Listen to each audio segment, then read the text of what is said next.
School children today cover a lot about math, science, and even digital media, but only 13 states require high school students to learn about basic finance.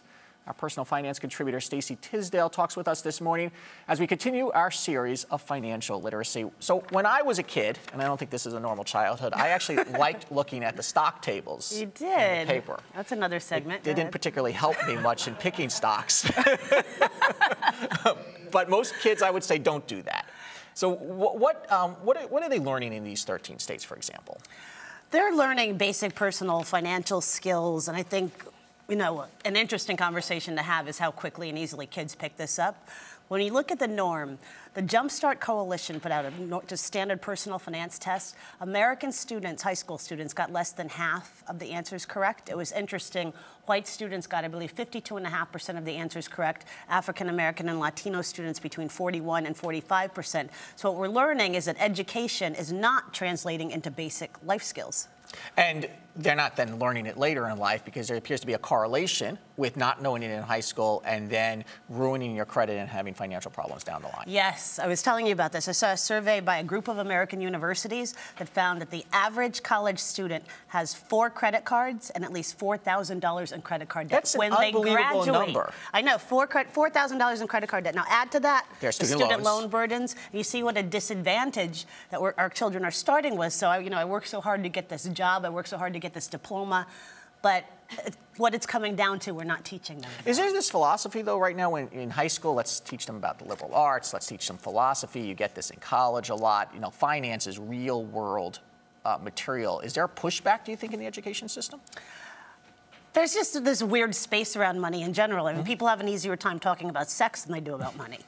And when you look at, the fact that just 13 states have this problem, we look at what's dominating the headlines: economic crisis, people with basic money management skills. The fact that there isn't a national movement for financial literacy is beyond many. I wonder a little bit if, because of the financial crisis and because it's in the news so much, and because kids these days are so plugged into reading stories online, if we're going to start to see that a little bit, if they will do some self-education. But as far as the schools go, what are the basics they should be teaching? This is not home ec, correct? Well, there's a lot more to money than dollars and cents. We have to teach kids the financial experience they're going to have based on who they are in the world. They're going to be target marketed by advertisers. They're going to be told that they have to live a certain lifestyle to be quote-unquote normal. Their gender is going to affect their financial experience, their race. They have to get a strong sense of who they are, set goals, and then learning about money becomes relevant.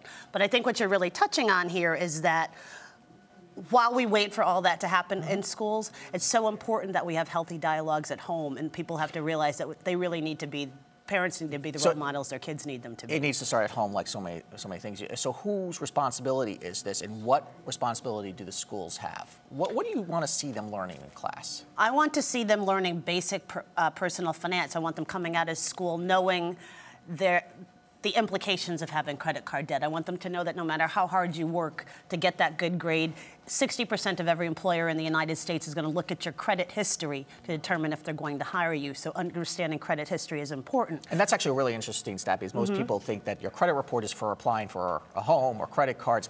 But what's frightening to many people is our employers are now looking at that. You have to sign your rights away for them to look at that. It's the reasoning is if you can't manage your own money, you're not going to manage ours.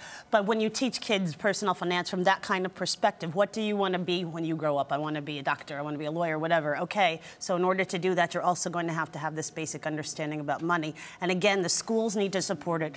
But one thing that I would like all parents to do is really think about the 5 most important things you want to teach your kid about money.